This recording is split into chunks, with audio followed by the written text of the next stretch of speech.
71%. 71% of marketers expect content demand to grow by 5x in the next year. For the first time in history, marketers can generate unlimited campaigns, emails, landing pages, and customer journeys all on demand. AI is making the unimaginable possible, but most marketing teams can't keep up with the pace of change. The bottleneck isn't production anymore, it's coordination. So, what's the recipe for blending the art of marketing with the science of AI? I'm Benjamin Shapiro, and today we're talking with Amanda Cole, the CMO of Bloomreach, about what the next era of marketing looks like when the customer journey, the marketing team structure, and the decision-making process have all changed.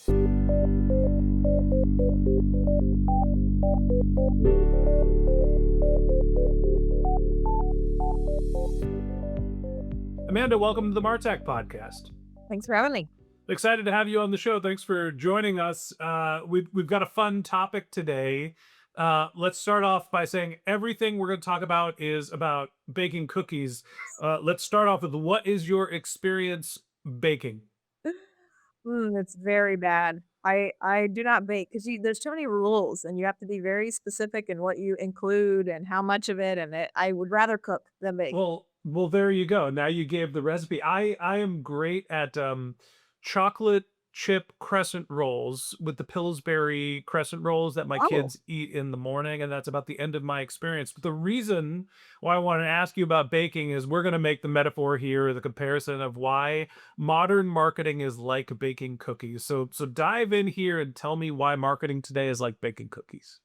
I think it is like baking cookies, or maybe even like cooking if we go that far. But I'll stay with the metaphor of baking cookies because you have to be intentional about the ingredients that you pull in, like we talked about. And actually, when you think about what the differentiation is, whether you're doing a white chocolate macadamia or a chocolate chip, or maybe some caramel sea salt or something. I eat a lot of cookies. Clearly, I just don't bake them. An expert in some regard. Go ahead. Um, that mix of ingredients coming together is actually how you deliver that strategy in marketing. And so as CMOs and leaders in marketing, we've got to pull together the right kinds of campaigns, the right mix of channels, the right amount of data and intelligence in order to deliver that unique, delicious experience. Look, there's this fundamental change in how marketing and the world is operating these days. And I think we're all struggling to figure out what the playbook is. And one of the things that we've seen is that people think about channel optimization as sort of a discrete one-off thing. Let's go back to our cookie metaphor and talk to me about why optimizing individual channels doesn't work for modern marketing today and why it's like cookies. Yeah, I mean, let's talk about baking soda. For the longest time, I didn't wanna put baking soda in a cookie anytime I made it because I don't think baking soda tastes good. I know it makes your refrigerator smell better, but it just felt like an unimportant ingredient. And then my son, who's actually a science major, was describing to me the purpose of baking soda and why it matters and how it actually adds consistency and texture and things to your baked goods, which makes sense actually. So now I include it if and when they're very rare times that I bake. But when you think about channels, we oftentimes think about them as that single ingredient. How do I think about email or ads or SMS as this singular ingredient? But the reality is it needs to be the appropriate amount of mix for the total brand experience that you're trying to deliver in order for that customer who is not just an email customer or an SMS customer or is only finding out about you on ads, but it needs to be part of a holistic experience in which they're interacting with your brand. Yeah, optimizing one channel at a time feels like the wrong way to think about growth. And I think that we're coming out of this era where everything that we've done was always about demand generation. And you could look at an individual campaign, an individual creative, and you can optimize the shit out of it. That's right. And the problem is that doesn't create a cohesive experience, and now the world has changed, and it seems like that experience really matters more. What is it about sort of the AI version of marketing of the world that we live in that means that the customer journey needs to be more cohesive? Yeah, and I think I'll actually even back up a little bit. I think for a very long time we've been focusing so much on acquisition, and I think focusing on acquisition is what's ruining our brands. CMOs who are very, very focused on the next thing and the next customer, or CEOs or chief digital officers, or see whatever you want to call it, are so focused on acquiring the next customer that we're not thinking about what does it take to actually earn the customers that we have? Because you need to earn that customer over and over and over again. And it's not about ad spending or optimization or tweaking this or tweaking that. It really is about delivering a great experience in the product that ultimately the customer is purchasing, but then also in the entire life cycle around that customer. AI can tremendously help with that. But the reality is, right now, we've been so focused on acquisition, and that is where the focus remains. How can I use AI to acquire more customers? And I think that's a dangerous starting point. Yeah, when I think about the channel mix and how it's changed, I actually think that really gets into our next cookie metaphor, which is how do you know when you have the right recipe? How do you know when you have the right ratios? What works today? What's the combination for how the buyers actually search, which gets the right consistency of batter or whatever cookie metaphor? I'm really forcing this one. Go ahead. That's it. Well, every time we say cookies, so you have to take a drink. And, Like, um, cheers. yeah. I think that what AI is gonna unlock for us is that you don't have to optimize by channel, you can actually optimize by customer. And so we can now look at every single individual human being, not contact ID, not record in our database, but every single human being that we know and understand as a brand, and we can actually optimize specifically for them. And AI is gonna allow us to do that. It already is allowing us to do that at tremendous scale. So I can treat an individual in a digital ecosphere in exactly the same personal way that I would in the human ecosphere.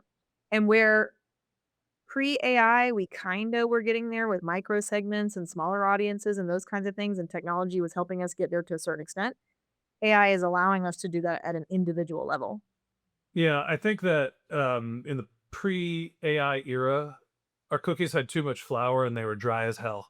We were just absolutely over indexing on demand generation, on attribution, on what can be counted.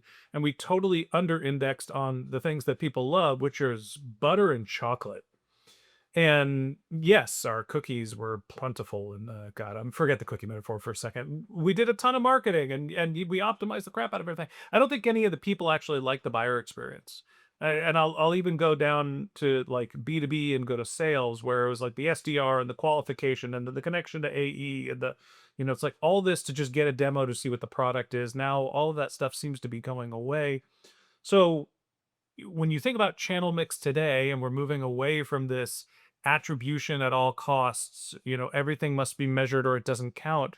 And it seems like there's this shift back towards brand. How do you sort of find the right recipe between what can and can't be tracked? Yeah, and I mean, everything can be tracked, right? But it's what are we Can tracking it? for everything can be tracked. I mean, they're listening to us right now. But the I think for a very long time, attribution has been a kind of bullshit metric because it's marketing trying to figure out how do I talk to my CFO? Like, how do I translate marketing language into words that my CFO can understand so that I can get more budget? And we all know, we've all been there. We can all make a report say whatever we wanna make it say. So if we go back to first principles and we say, "How do I grow my business? How do I get customers who stay longer? How do I improve my LTV?" And we think about the number 1 channel for all of us, actually the least trackable channel that's infuriating, word of mouth. How do I build a tribe of customers who are stuck with me so much that they're willing to help expand my brand? That's when you know that you have the right mix of experience, of activation, of brand marketing, and it's not an easy CFO metric, but there's definitely ways to help your CFO understand the value of that when you think about LTV, when you think about referral based there's lots of tools that help you track and measure referrals from customers, repeat customers, lifetime value, as I mentioned. Yeah, we're in this funny spot now where because most buyers rely on LLMs for their research and then they go and they validate the LLM research with community, they basically show up decided. And so by the time they're getting to your website and there's a click that can be cookied and tracked and nurtured, the process is done.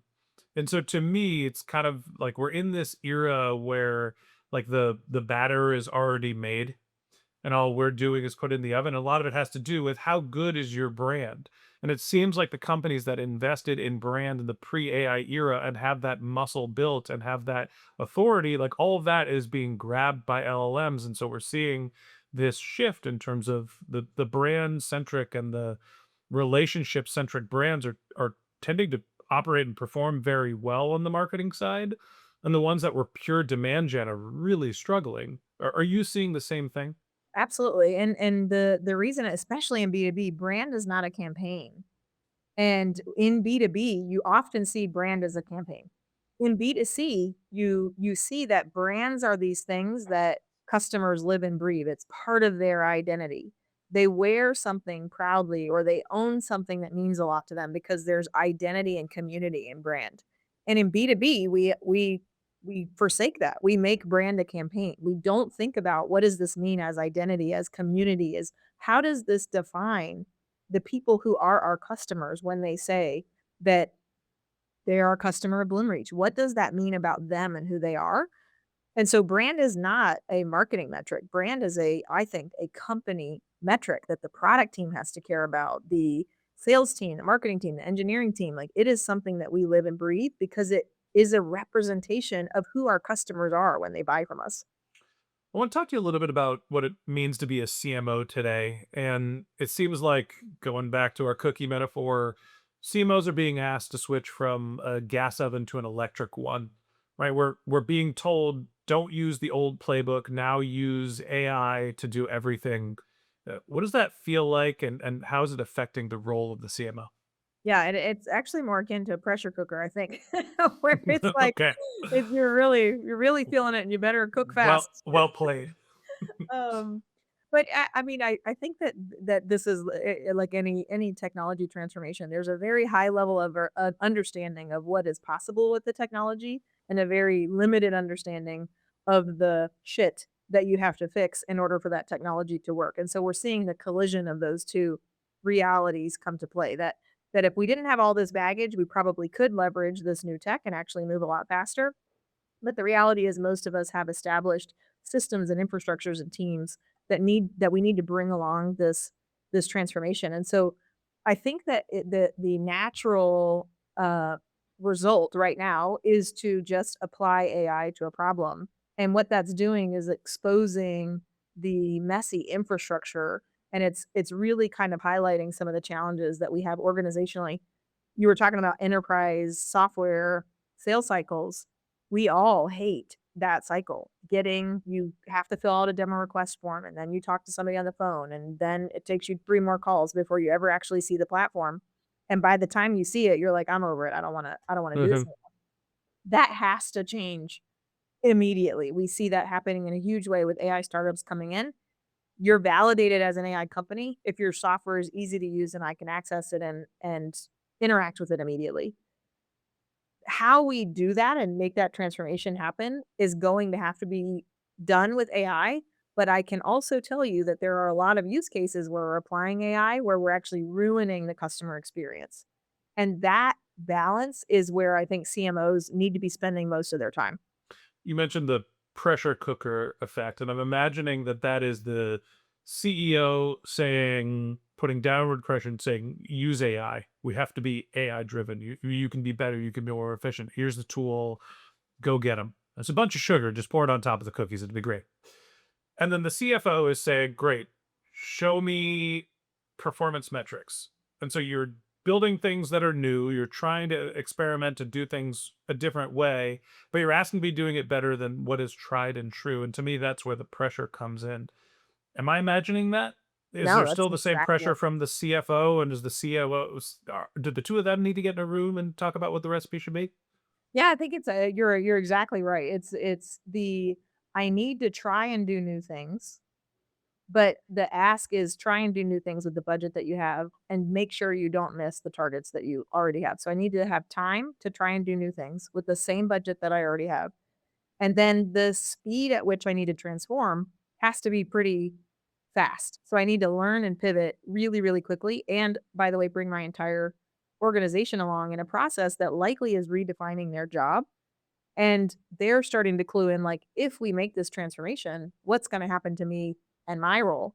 So you've gotta then paint the vision for what the future of your organization looks like, all in, like the next 3 days. But just ask Claude to do it. Well, it Claude does help. A tremendous amount. And what Claude giveth, sometimes Claude taketh away. It's like counting empty calories, I guess, if I'm trying to force a cookie That's true. metaphor. Uh, how do Well, you know? How do you know when your cookies are done? How do you evaluate success now when the old metrics are breaking down? yeah, the metric is always going to be growth, and I think that a very, very important metric that we should be focused on is growth from our existing customers. It shouldn't we growth at large is really easy metric. Are we growing as a company? But I think the best bellwether for whether or not we're doing the right things to give us long-term success and to build a brand is, are we growing revenue with our existing customer base? And I think the marketers that are focused on that, increasing LTV with their customers or in the B2B world, NRR with their customers, and really making sure that you're delivering value for your customers, I think you will be okay. Yeah, but I understand that growth is the metric that we're all looking at, and that's how we're being evaluated as marketers, right? Is the business growing? But the leading indicators are totally different, right? We're not looking at traffic as whether future growth is coming, right? Now we're looking at things like citations and brand authority. What are the metrics that you or the customers that you work with are using to try to understand what's coming down the pipeline as the buyer journey is changed? Yeah, in B2B, it's definitely those higher level metrics like you talked about. So are we showing up in AEO and GEO? I think that's what a lot of us in the CMO world are certainly trying to figure out, and how do we do that effectively? And there's certainly positive trends happening in that space. We're finding that the ability to create and publish web pages is a lot easier. Not using a CMS is likely more beneficial to you than maybe what some of the old site structures are. Mhm. How you show up in G2 and Reddit, that's obviously a consistent, piece of feedback, but that's highly tied to what your customers actually think about you and what they say about you online. So it does kinda connect back to that customer experience.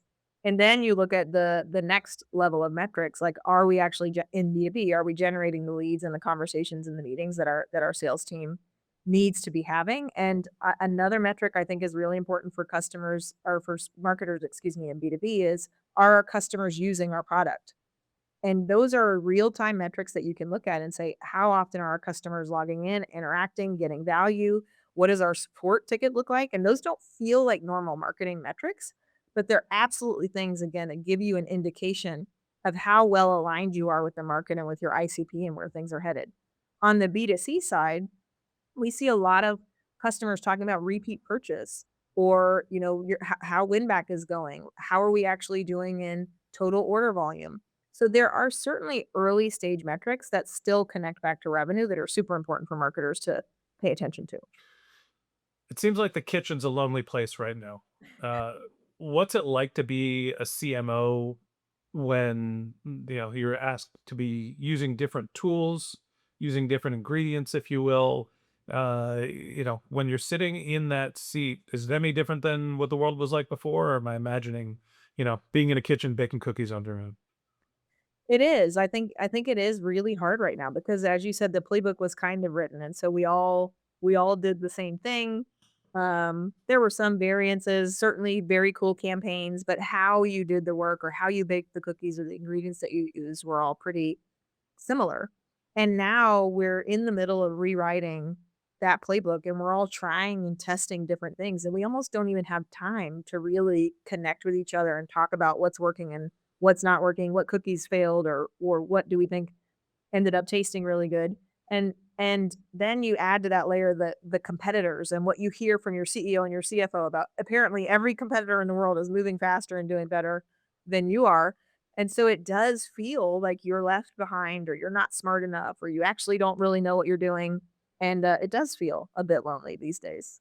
It's funny. I sit, in my home office half the time, 95% of the time, I'm running 3 Claude projects at the same time, trying to build some sort of feature, and I always feel like I have no idea what I'm doing because 'cause I'm not an engineer, but now all of a sudden I'm pretending to be one. And I can't imagine what that's like when you're working at a company and responsible for managing a team, doing this at a larger scale. I walk outside and I show friends and family, hey, there's this thing I built. And they're like, you're one of the more advanced AI users that I've met. And I'm sitting here all day long being like, I'm an idiot. I don't know how any of this stuff works. Magnify that by 10 if you're a CMO and doing this at scale. Am I the only one that's feeling this level of pressure? No, not at all. I mean, this is all day, every day. You think you've unlocked something really, really cool, and then you meet somebody way cooler, and you're like, "Oh shit, I've got so much runway that I still need to grow." Going back to the cookie metaphor, honestly, it feels like all of us are not only trying to bake a new recipe in cookies, bake a new, it feels like most of us are trying to bake a new recipe. We're also doing it in somebody else's kitchen. Like the Ye playbook is that different, where like the tools and the stove and every little thing, we have to sort of rethink how we're going to do it. And it's interesting how some people have just naturally gravitated because they have a process and understanding of what it feels like to do what they want to do. And if you're trying to figure out your infrastructure the first time, or if you had bad hygiene before, you're going to have some problems creating the new recipe as well. Yeah, I think that's a very fair comparison. It feels like you've gone to somebody else's house and you're in some kinda time challenge to bake, and you have no idea where anything is, and so you've just gotta start running through cabinets and counters and drawers and throwing stuff around, and so the kitchen's probably gonna be real messy. Yeah, and that's honestly that's part of it is like we're all experimenting and trying to figure out what works, and it's okay to open the drawers a couple times and spend a little time taking inventory and looking at what you have. Hopefully the CFO and the CEO aren't pressuring you that much where they're expecting the same output at the same pace. There needs to be some grace here for experimentation, trial, and also failure. Mm, Sometimes you're going to burn the cookies. It's okay. that is true. You need a good All plan. all right, Amanda, mercifully, we're going to leave the cookie recipe behind here and we're going to move on to our lightning round where I'm going to ask you a couple of Martech related questions, stuff about your career, maybe even a little brand strategy and AI. Are you ready? I'm ready, I think. What's the biggest marketing metrics that executives obsess over that matters way less than they think? Probably I mean, on B2B, I would say probably leads, in B2C, probably database size. Database size.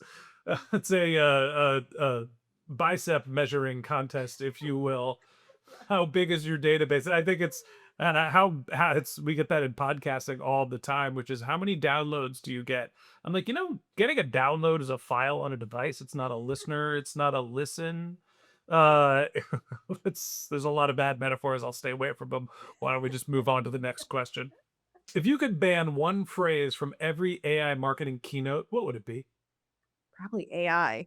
I mean, at this AI. point, it just is marketing. I mean, you can't you I AI has been embedded in marketing for a very long time. We've used models and predictions and optimization that is at least some version of AI. Generative AI certainly changed the game. Large language models have made a really big difference on what how applicable AI is and the power of it, but I do think we should stop saying AI. Yeah, it's kind of like saying, "Oh, we're going to do some mobile marketing." That's just called marketing now. Everybody's on their phones all the time. You don't have to say the mobile part. Yeah, or like get on the internet or I don't know. Right. Yeah. I'm going to log on. Uh my favorite one or least favorite I should say is democratize. Uh-huh, okay. Right? Like, we're democratizing cookies in this podcast, you gotta be killing me. I cannot stand democratize, that needs to go away and never show up in a keynote, you're just doing marketing. Okay, let's move on to the next one. What's one thing marketers should stop doing immediately now that AI search is changing discovery? Well, I do think that one thing, maybe not that they should stop doing, but one thing that we absolutely have more of a benefit of doing is understanding the natural language questions that customers and prospects have, and our ability to respond to and create content for those questions is exponentially greater than ever before. So stop thinking about pages and content in context of that metric we were talking about earlier, which is number of visitors, because you can actually create a page that's valid for one person, and that's okay. So I guess that's what I would say. Stop thinking about search in terms of volume. For me, this is your chance to build a brand. Mhm. Like, Every marketer now has the opportunity to say, you know what, the world is changing. It's upside down. Instead of me having to be all demand focused all the time, we're going to rebalance our marketing budget and we're going to get to this healthy brand and demand mix as opposed to totally over indexing on performance marketing. If there's a time to take advantage of the opportunity to rebalance and have a healthier marketing program, build things that are going to become compoundingly more valuable over time, brand, content strategy, media. I'm biased. That's what people should be doing. What's the most human skill that becomes more valuable as AI gets better? We talk about this a lot, like, it is emotion and human connection and really, like, understanding the unsaid, underlying fears, motivators, the things that have been core to marketing and marketing strategy for a really long time, genuinely understanding at a human emotional level what motivates someone to do something and make a change, that is going to be the super skill for marketers in the future. Do you remember the movie, or it used to be a play, Chicago? Yeah. Okay, the song goes, "Give them the old razzle dazzle." That's it, right? Like you have to be able to present yourself as a human and be entertaining and be engaging because everything Karaoke. is human karaoke. That's what all marketers are going to become, right? We're just marionettes on a string where we sing and dance. Maybe I'm just conflating my experience as a podcast host, but like if you can't have human emotion and communicate what you're doing, none of that is going to carry over. And I think that what makes brands actually identifiable and unique and valuable today is the human connection. So give them the old razzle dazzle. I agree, and I think from a technology perspective, I think technology is gonna become very, very, very similar. I think it'll be harder to differentiate, so it will come down to the relationships of the people at those companies. I 100% agree. Okay, last question for you. Tell me the places where you go to get information that makes you one of the top marketers in the world. I have so many. Claude actually is a great resource for helping you find resources. Obviously, the Martech podcast. Emily Stop, stop, go on. Please, tell me more. Emily Kramer from, she does MKT1 is a great publication with frameworks and different tips and tricks. There's an AI influencer named Allie who does a ton of stuff on Instagram that I love because it's short. An But AI influencer, as in not a real person? no, sorry, she's an influencer in AI, not Okay. an AI influencer. Allie Miller is a real person who talks a lot about AI, and then there's Natalie from corporate who's so I guess I have a lot of Instagram examples now that I'm thinking about it. But You're on Instagram consuming a lot of marketing content. That's actually the most that's interesting thing to me. I got to the top, don't you know? But there really is there is a ton of information, and I do think expanding your ability to consume Claude really does, and actually, a Notebook LM is another thing that I use because as I get the sources from Claude and pull in, and I'm able to capture and summarize where things are at least high level interesting, I can then double click and go into more detail, and I store and actually organize my research in Notebook LM. Tell me more about that.